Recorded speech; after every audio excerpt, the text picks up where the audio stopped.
semua, selamat siang dan kembali lagi di podcast kita yaitu CCS, yaitu cakap-cakap santai.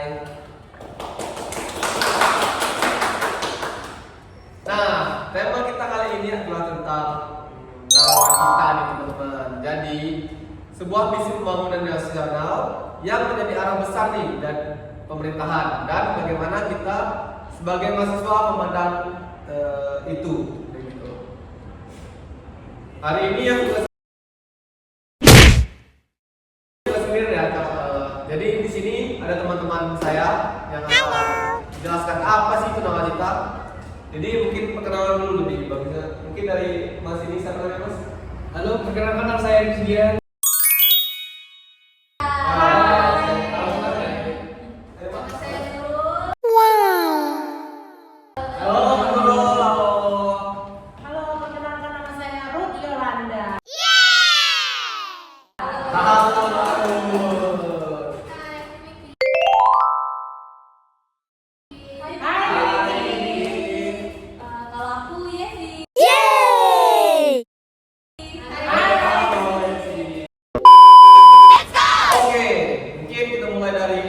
Dasar dulu kali ya teman-teman. Sebenarnya nawacita itu apa sih mungkin? Dasarnya nawacita itu apa sebenarnya? Mungkin dari siapa mau menjawab duluan? Boleh mungkin saya dulu. Boleh Mas. Menurut saya nama itu 9 dan cita itu adalah cita-cita. Jadi nawacita itu adalah 9 cita-cita atau 9 agenda prioritas pembangunan nasional yang sudah dilakukan oleh Presiden Jokowi Dodo pada tahun 2014 dan bertujuan untuk menghadirkan negara dan meningkatkan kualitas hidup masyarakat seperti itu. Gitu ya. Ya, jadi nawacita itu bukan cuma 9 poin aja, tapi sebuah cara pandang pemerintah dalam membangun negara. Fokusnya banyak pada pemerataan, bukan hanya pembangunan di kota besar itu. Oh, gitu ya Pak ya.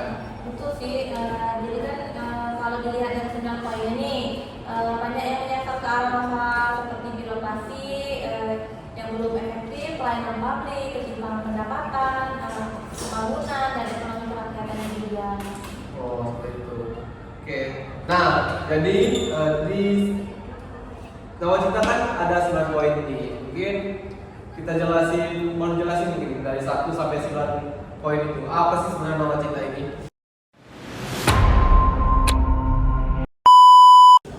Mungkin poin pertama dulu dah. Kan itu ada menghadirkan kembali negara untuk melindungi segenap bangsa.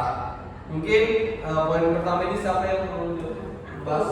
Jadi poin pertama ini kan bicara tentang kehadiran negara yang kuat dalam keamanan, terus juga ada hukum, perlindungan masyarakat, termasuk pada pemberantasan korupsi, penegakan hukum dan keamanan nasional. Itu menurut kamu apakah sudah ataukah belum implementasinya itu gimana? Sudah, tapi belum sempurna. Contohnya itu kayak reformasi kepolisian, terus ada peningkatan sistem keamanan digital, terus penegakan hukum terhadap kasus-kasus besar. Nah, saya setuju dengan pendapat Nurul. Namun tantangannya masih besar, terutama itu dalam penegakan hukum. Oh begitu, itu poin 1 ya tadi ya. Iya. Mungkin langsung ke poin 2 kali ya. Poin 2 ini tentang pemerintahan yang bersih, efektif, demokratis dan terpercaya. Mungkin dari Mbak Ru, mungkin lagi Mbak. Saya di sini akan seperti di wilayah saya tuh. Agenda ini masih menjadi reformasi birokrasi dan e-government. Contohnya itu transparansi anggaran dan peningkatan pelayanan publik. Nih, kamu kan sebagai mahasiswa nih. Ya. Menurut kamu atau pandangan kamu tuh bagaimana kalau melihat di wilayah kamu? Bagaimana? Menurut pandangan saya itu melihat contohnya perubahan seperti digitalisasi pelayanan. Contohnya itu di Dukcapil secara online. Tapi masih banyak perubahan birokrasi, kadang belum sepenuhnya apa?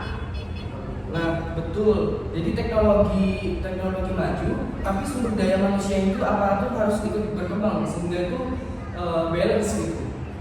Sebenarnya itu mas ya. Iya. Poin 2 ini. Mungkin langsung ke poin 3 kali. Poin 3 ini membangun Indonesia dari pinggiran. Maksudnya tuh gimana nih? Boleh dari Yesi mungkin? Kalau dari aku ya, kita itu sebenarnya tuh ingin pembangunan itu nggak lagi jauh simetris. Di sini jauh simetris itu maksudnya itu pembangunan itu terlalu fokus ke Pulau Jawa nih. Kan seperti yang kita tahu ya, akses jalan tol, pembangunan infrastruktur satu, kebanyakan tuh ada di Pulau Jawa. Nah jadi di periode ini di Nyangsungan ini dia nggak mau lagi tuh yang namanya ada Jawa sentris. Jadi itu merata nih ke desa, perbatasan, daerah tertinggal itu tuh harus diperkuat. Ada juga dana desa, infrastruktur daerah terpencil, dan peningkatan akses. Oke. Jadi menurut kamu apakah itu udah efektif atau belum bagaimana? Kalau secara umum sih efektif ya, soalnya kan banyak desa yang berkembang nih. Tapi juga tentu nggak lupa dan tantangannya sih. Setuju banget sih, kadang serapan dana desa nggak optimal.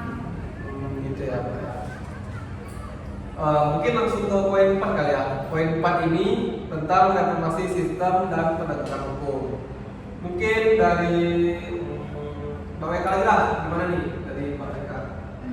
Oke, untuk poin keempat ini dia itu fokus pada kepastian hukum, peradilan bersih dan pemberantasan mafia hukum. Terus ekspektasi masyarakat ini tinggi banget dan ini pekerjaan jangka panjang. Mungkin dari ada lagi mau nambah? Mbak Nurul mana nih kalau Nurul? Atau apa nggak sedikit? Benar sih, budaya hukum itu nggak bisa berubah dalam semalam. Gitu ya Mbak. Itu kan ini poin 4 nih. Kita mungkin lanjut poin 5 kali ya. Poin 5 ini tentang meningkatkan kualitas hidup manusia Indonesia. Jadi apa sih sebenarnya poin 5 ini? Mungkin dari Mas Erik lah, Mas Erik ini menarik. Mungkin poin ini mencakup berbagai macam, seperti yang pertama adalah pendidikan, terus yang kedua ada kesehatan, gizi, dan kesejahteraan sosial. Jadi misalnya seperti KIP atau KIS dan peningkatan akses kesehatan lainnya seperti itu. Apakah masih ada yang harus dibenahi dari itu? Kalau yang harus dibenahi menurut saya adalah kualitas layanannya, bukan hanya akses saja. Dan menurut saya nih Mas, mungkin pemerataan antar wilayah. Oh, wilayah-wilayah gitu ya. Betul. Itu kan poin 5. Lanjut poin 6 tadi. Poin 6 ini meningkatkan produktivitas rakyat dan daya saing di pasar internasional. Mungkin ini menarik nih. Yang 6 ini, poin 6. Mungkin ada yang mau menjelaskan? Aku deh. Boleh. Jadi Mas kan poin ke-6 ini berbicara tentang industrialisasi, UMKM dan tenaga kerja yang kompeten. Oh, UMKM. Halo guys, maaf ya tadi ada kesalahan nih dari kameramannya. Mungkin tadi tentang UMKM ya tadi ya. Mungkin boleh dijelaskan dulu apa tentang UMKM tadi. Jadi ini kita kilas balik lagi nih ya. Jadi poin ke-6 ini kan berbicara soal industrialisasi, UMKM dan tenaga kerja yang kompeten. Ya. Terus Pak, tadi kan tanya tentang UMKM itu. UMKM itu juga ikut di. Iya dong, soalnya kan UMKM ini juga jadi tulang punggung ekonomi. Nah, tapi itu pelatihannya, pelatihan profesinya itu sama disayangkan masih kurang merata. Kurang merata juga UMKM-nya. Oke. Mungkin langsung ke poin 7 kali. Poin 7 ini tentang kemandirian ekonomi dengan menegakkan sektor-sektor strategis. Mungkin dari Saya boleh Pak. ya, karena sektornya itu adalah pangan, energi, maritim, dan juga industri dasar yang diberdayakan supaya Indonesia itu nggak bergantung pada impor. Kalau menurut kamu sudah di jalur mana nggak yang itu tadi? Kalau untuk jalurnya ada progresnya, jadi ada food stage, hilirisasi, energi terbarukan, tapi juga harus perlu adanya keberlanjutan jangka panjang. Dan juga menurut saya pengawasan dan keberlanjutan langkah penting juga gitu. Itu ya dari jalan yang benar ya. Mungkin lanjut ke 8, mungkin poin 8. Di sini ada revolusi karakter bangsa. Mungkin dari Mbak, mungkin Boleh. Di sini kan bicara tentang pendidikan karakter, Ya. seperti budaya kerja, integrasi, kedisiplinan dan gotong royong seperti itu. sulit nggak Mbak, kira-kira Mbak? Menurut saya sedikit sulit, tapi informasi sosialnya itu butuh karena perubahan karakter untuk generasi yang akan datang. Oh, seperti itu. Oke. Mungkin langsung ke poin terakhir kali ya. Poin terakhir ini tentang memperteguh kebinekaan dan memperkuat restorasi sosial Indonesia. Mungkin yang terakhir ini mungkin boleh dari Pak Eka, boleh ya. Jadi kan kalau poin ke-9 ini tuh menekankan tentang toleransi persatuan dan penguatan nilai-nilai keberagaman. Isu sensitif sering muncul di sini karena media sosial kan mempercepat konflik. Terus jadi literasi digital tuh harus ditingkatkan sih. Terus juga kita kan harus jadi bagian solusi, bukan hanya penyebar masalah aja. Oh, gitu ya. Iya. Nah, tadi kan kita sudah membahas nih tentang 9 poin nawacita nih dari pandangan kalian sebagai mahasiswa lah. Jadi sekarang mungkin aku akan mengajak kalian ke analisis lah. Analisis tentang hal-hal positif atau kelebihan nawacita. Jadi menurut kalian kekuatan yang membuat nawacita ini punya dampak besar bagi pembangunan nasional itu gimana gitu? Aku deh. Boleh, ayo. Jadi kalau menurutku nih ya, yang pertama itu adalah kecepatan pembangunan infrastruktur. Jadi itu selama periode ini konektivitas antar wilayah itu benar-benar meningkat nih. Jadi kayak jalan tol, bandara, pelabuhan sampai akses ke daerah pinggiran itu semakin terbuka luas. Jadi ini nih mengurangi kesenjangan dan mendorong pertumbuhan ekonomi daerah sih. Setuju banget sih. Dan yang menarik itu pembangunan ini tuh nggak lagi terpusat di Jawa aja. Ada pendekatan yang lebih Indonesia sentris, di mana daerah perbatasan desa dan kawasan gunung Indonesia itu ikut merasakan pembangunannya. Lalu juga menurut saya kelebihan lain adalah digitalisasi pelayanan publik. Jadi banyak layanan yang pemerintah itu yang kemudian beralih menjadi serba online gitu. Ini juga membuat pelayanan lebih cepat, transparan dan mengurangi interaksi tatap muka yang rawan birokrasi lebih lambat seperti itu.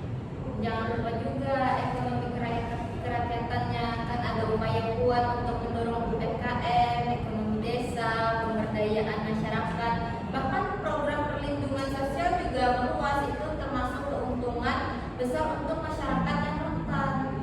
Nah, benar. Secara keseluruhan, nawacita itu membuka ruang bagi masyarakat untuk hadir lebih dekat dengan rakyat, terutama lewat layanan seperti pembangunan yang lebih merata.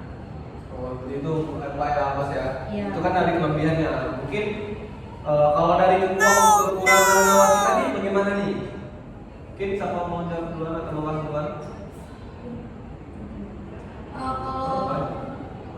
Kalau menurutku sih yang paling terasa itu manfaat infrastruktur yang belum merata sih. Kayak pembangunan itu memang banyak terjadi, tapi semua daerah langsung merasakan dampaknya secara signifikan. Betul, jadi itu pembangunan besar seperti infrastruktur ini tuh kayak membuat pemerintah tuh jadi lumayan bergantung ya sama pembiayaan utang. Jadi itu harus diwaspadai sih, soalnya dalam jangka panjang kan. Menurut saya sih dari tata kelolanya, contohnya seperti reformasi hukum masih jauh dari kata optimal gitu, masih banyak kasus-kasus korupsi. Kalau menurut saya di sektor ekonominya juga, jadi ada program hilirisasi dan industri strategis, tapi kenyataannya itu hilirisasi belum Apa sih? Ada Mas. Hilirisasi tuh, hilirisasi. Kalau menurut saya di sektor ekonomi juga, jadi ada program hilirisasi.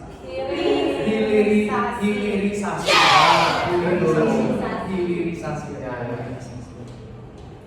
ya. Dan industri strategis. Tapi kenyataannya hilirisasi juga belum mandiri gitu. Jadi kita masih banyak. Kembali lagi.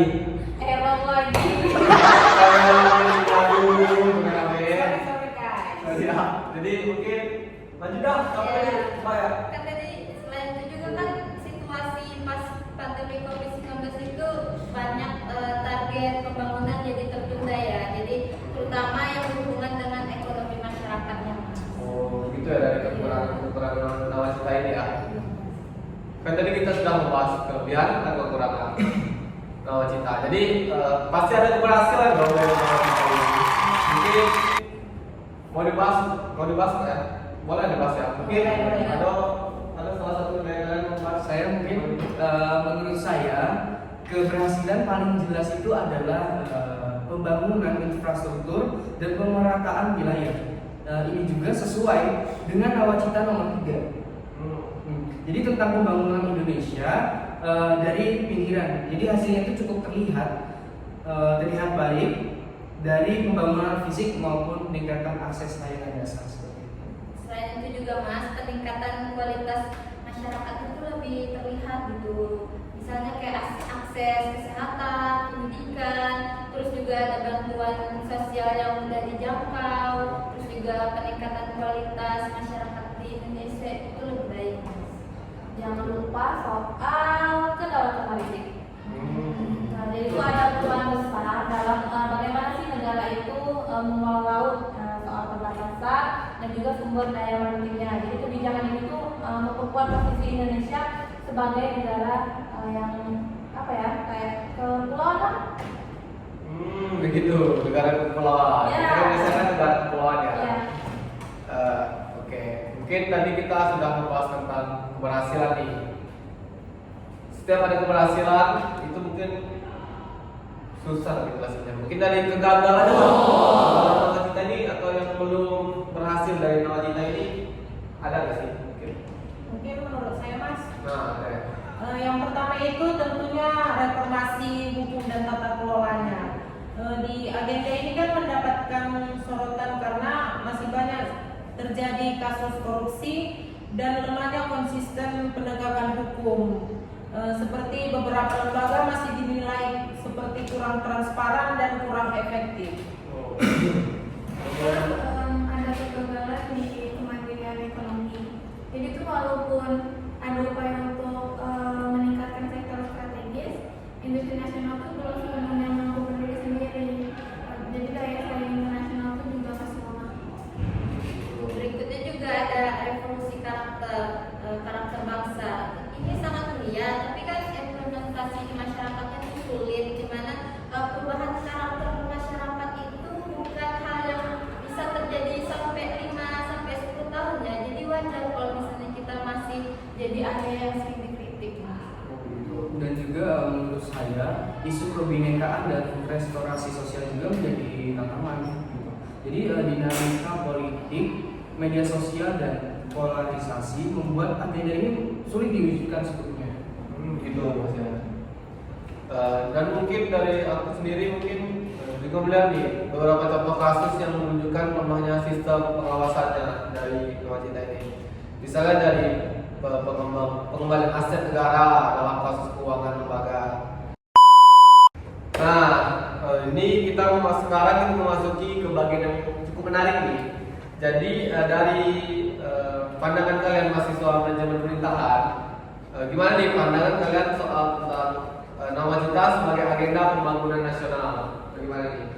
Kalau menurutku, menurut pribadi saya ya, nawacita itu realistis dan menyeluruh akar masalahnya.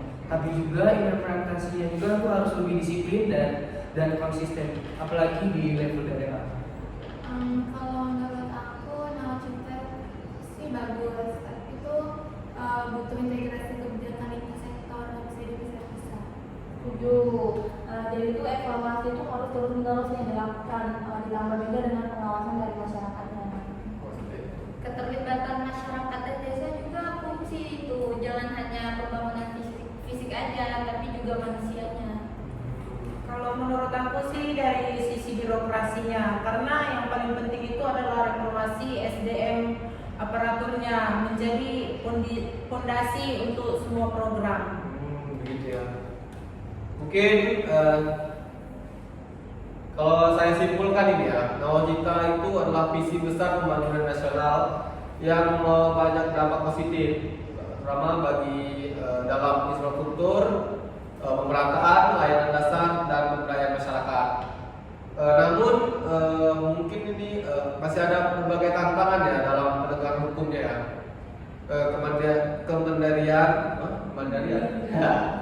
Kemandirian bos, kemandirian ekonomi, kemandirian ekonominya dan pembangunan karakter bangsa. Oke, selanjutnya tentang sebagai mahasiswa dari pemerintahan, astaga. Kita ini bisa melihat bahwa program sebesar Nawacita ini membutuhkan tata kelola yang kuat ya pastikan. Jadi konsistensinya kebijakan SDM operator yang berkualitas dan pengawasan yang ketat begitu. Wah, mungkin waktu kita mungkin nggak banyak ini ya dari durasi mungkin ya. Jadi pembahasan ini cukup menarik ya teman-teman ya, menarik, wawasan dan sangat lengkap mungkin dari pembahasan kita. Jadi sebelum kita tutup segmen ini, episode ini, mungkin dari kalian ada satu atau kalimat tentang Indonesia bagaimana ya? Saya itu pembangunan yang merata sampai ke desa. Oh, amin. Kalau harapan aku sih semoga ya pemerintah menjadi bersih dan pelayanan publiknya juga semakin membaik lah. Kalau aku sih nggak banyak ya, semoga aja perekonomian Indonesia ini jadi ekonomi yang mandiri dan produktif. Kalau saya sebenarnya harapannya itu semoga masyarakat diberdayakan secara nyata. Kalau menurut saya sih birokrasi profesional dan anti korupsi. Amin amin ya Allah. Mudah-mudahan kabulkan ya. Oke, terima kasih banyak nih teman-teman yang telah ikut gabung di episode kali ini. Jadi kita membuka wawasan nih tentang apa sih sebenarnya itu Nawacita dan bagaimana sih kita sebagai generasi muda melihat arah pembangunan bangsa ini. Mungkin sekian episode kali ini. Sampai jumpa di episode selanjutnya. Bye bye.